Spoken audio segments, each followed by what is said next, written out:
Hello, everyone. I want to welcome you to Unlocking Greatness podcast with Zenja Glass. The title of this is going to be called God is Your Strength. Lean on Him in weakness. Let me say that again. God is your strength. Lean on Him in weakness. And the reason why this topic is so important is because I don't want you to miss out on your harvest. I don't want you to miss out on your harvest time. I've been going live a couple times this past week, and one of the things I've noticed from so many people I've talked to is that so many people have been going through a lot, at times feeling discouraged, and at times feeling like it's not that I don't love God. I stay in prayer, I stay in my Bible, but a number of people have just said, Z, I'm just tired, or I'm just discouraged, or whatever it is that I've been, searching for, trying to have happen in my life. It seemed like it's just slow in coming, and they've been tempted to just stop or to give up. And so it's just been a fire lit inside of me to continue talking about this. So this topic is God is our strength. Lean on Him in weaknesses so we don't mess around and miss out on our harvest. All of that doggone hard work that you've done, you're not about to give that up. Now, it's okay to have moments where we slow down and we rest. You all know that that's important. But I pray to God from this short episode that I do that this encourages you all. I want you all to turn over to Galatians chapter 6 right now. Galatians chapter 6 teaches us, let us not become weary in doing good. For at the proper time, we will reap a harvest if we do not give up. My brothers and sisters, listen to that. Let us not become weary in doing good, for at the proper time, we will reap a harvest if we do not give up. And I'm going to talk about that just a little bit more in a minute. Then turn over to 1 Peter chapter 5. Go to 1 Peter chapter 5. And I want us to look in verse 7. And verse 7 teaches us, cast all your anxieties on Him because He cares for you. And I know that that's easier said than done. There's another passage where God calls us to come to Him, all who are weary and burdened, He'll give us rest, right? We know that we have to go to Him. We have to cast our anxieties on Him, especially when we're feeling those moments of weaknesses. And here's what I've been noticing a lot more lately, especially in some of the live workshops sessions that I've been having. What I've been noticing is that across the board, I would say, and this is not an exaggeration, at least 80% of all of the people that I've been talking to or that have messaged me, or even people that's attended some of the live workshop sessions that I've had, across the board, you know what's being attacked right now more than anything? Self-confidence and self-worth. That's why we had a guest speaker come into one of our live workshop sessions. For those who are members of the Unlocking Greatness community, you all know what I'm talking about. We had a guest speaker, a mindset specialist, literally come in and do an entire lesson or training session, I should say, teaching the members inside of the community about the importance and the dangers in not knowing your self-worth and having that self-confidence, and how that goes into every area of our lives, including our finances, by the way, every area of our lives when we don't know our self-worth. This is why we have to lean on Him, and we have to go to Him, and we have to work on our mindset and all those things when we're tempted and when we're feeling weak and when we're going through those cycles that we're just not certain. There's a story that I mentioned earlier in, let me get my glasses on because you guys know I need to get these glasses. In Luke chapter 5, I talked about this earlier, so if some of you have already heard this in one of the live workshops, you'll just have to hear it again, but I want to make sure all of my podcast listeners hear this. In Luke chapter 5, I love this story when Jesus was calling the disciples, and here's what's so unique about it. In Luke chapter 5, let's go in verse 2. This is talking about Jesus. He saw at the water's edge 2 boats left there by the fishermen who were washing their nets. And we have to pause for that for a moment. You all know when fishermen are washing their nets what that means. You can just go look that up on your own. Typically, when they're washing their nets, they're pretty much done. They're pretty much done. They're tired. And washing nets, I used to think, oh, okay, that probably don't take them a long time to do. No. Go look up and do a little bit of research on what fishermen have to go through when they wash those nets. Because I did. So go do some research on that.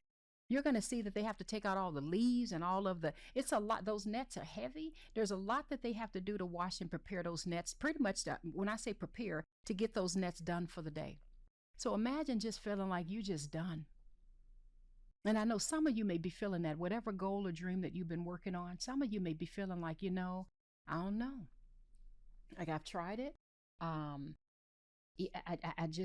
don't see it kind of coming to be. And Z, there's just moments, there's just times where I just feel this weariness, or I just feel this lack of confidence or self-worthiness. And what's interesting about this is on the outside, you don't see it. People don't see it. It's only what many people confess that they see or feel about themselves on the inside. And I pray to God that this short podcast episode that you're listening to, I pray to God that it lights something in you so you don't mess around and give up your harvest season and someone else ends up walking away with it. And let me explain a little bit further in this. If you look in Luke chapter 5, they were washing their nets. I'm just going to jump down a little bit for the sake of time. I'm going to jump down to verse 4. When he had finished speaking, he said to Simon, "Put out into deep water and let down the nets for a catch." Now that's very interesting. You already done. You pretty much, it's a wrap for the day, right? Because you all know the story that they've been working hard on. In fact, let me read verse 5. Verse 5, Simon answered, "Master, we've worked hard all night and haven't caught anything." Just think about that for just one moment. We've worked hard all night. We haven't caught anything. Some of you may be tempted to feel that. I've been working all my life. What do I have to show for it? Or maybe it's not a financial situation at all. It's just that when is it going to be my turn to have some peace and happiness and enjoyment of life? I don't even know what even makes me happy. Whatever it is, we've been working all night and haven't caught anything. I'm really speaking to those of you who are dreamers, who God has given you a dream or a goal or a vision. And I know firsthand, you guys, come on, we're family at this point. I know firsthand how difficult it can be when you're working on something for years and you might be tempted to just, feel like I just don't know if this is going to work out. So I want you to look in Luke chapter 5. I love in verse 5, Simon, I'm going to read this again. Simon answered, "Master, we've worked hard all night and haven't caught anything," right? There's a major temptation at that point because you're looking at things through your eyes. You're looking at things based on what you're feeling, which I've been there many, many times. Because as you look at it and you see, okay, this is not looking how it's supposed to be looking. That's pretty much what was going on. He said, "But because you say so, I will let down the nets." I pray to God this is encouraging someone. So in other words, we've been working hard all night. I don't really see anything that's coming from this, right? These are moments when we're in that, moments of weakness, right? But because you say so, God, because you tell me to get out there and do it again, because you tell me to go out in the deeper water, I'm going to do what you're telling me to do. I'm going to step out there and go deeper in the water. And I want you all to realize something. It's not like Jesus was a fisherman. These were professional fishermen who knew what they were doing.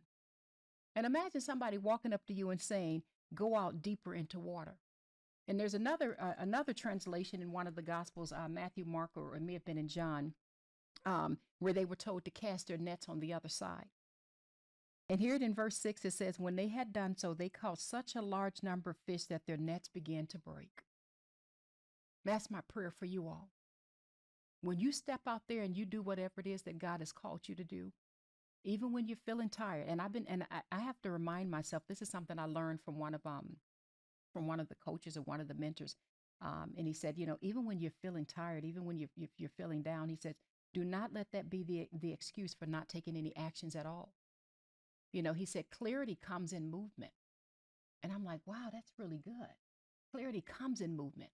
So he's like, sometimes you're not going to feel like doing what you need to do, but get the moving and do something that God has instructed or told you to do. So what I love about this is I'm sure they didn't feel like putting those nets back out there.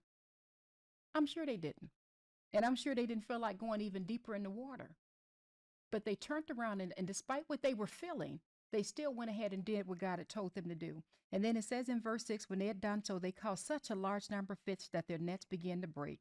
And then it goes on to talk about when in verse 9, it says they were astonished at the catch of fish they had taken. In fact, they got to a point where they had to get some help. Imagine that, God opening doors and blessing your life in such a way, you barely have room to even contain it because you got to get some help. I talked about the story this week in one of my lives about, remember that story about the gold rush years when there was a family that went out there and got that patch of land and they had mined and got a little bit of gold. Remember that? I talked about that a while ago. And remember how they stopped just 3 feet shy of that gold and they didn't even realize it? And they ended up selling that land because they devalued the land.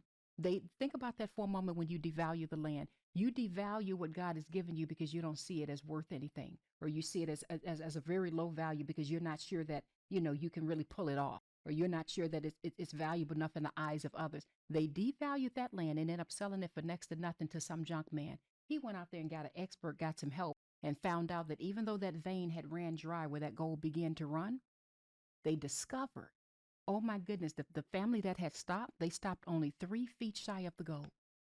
3 feet shy. Can you imagine that? I'm encouraging you all with this because I don't want you to miss out on your harvest.